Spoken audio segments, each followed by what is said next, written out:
från Osboortens ryttarförening Wildfire S. Ett 8-årigt sto efter Cagliostro Levantus 2. Eva Ringqvist äger, Helen och Thomas Sandström är uppfödare. Det här ekipaget vann lördagens 1.30 hoppning och ligger på delad 5:e plats i meetingpriset. Varsågod och rid.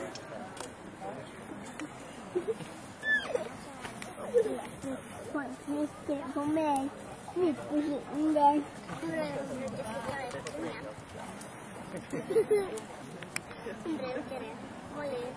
Hon har ett finare halsband. Men vi tror inte mer. Så har hon en box. Och sen har vi bajspåsar här.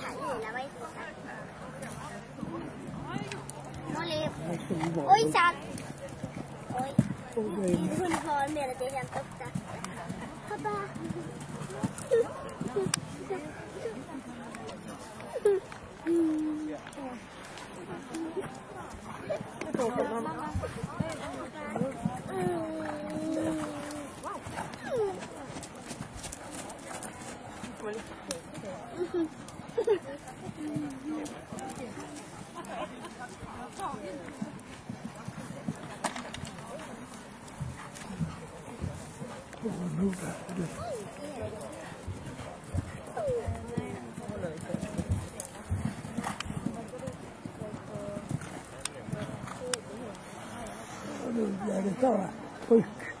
Ja, ska vi ta detta med?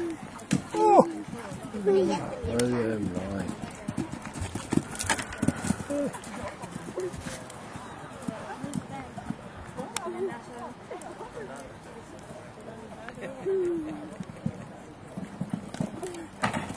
Det låter av mig. Åh, helvete, han är i då.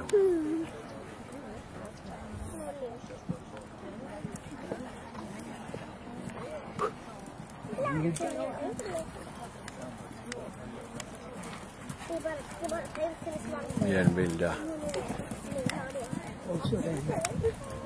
Ja, vad är tiden nu? En runda och ny ledare i klassen 37-37. Nummer 8, Jessica Olin, Gärds ryttarförening med Furia. Ett sto efter Stanford Cortus äger jag ryttarinnan. Evelyn Liljegren är uppfödare.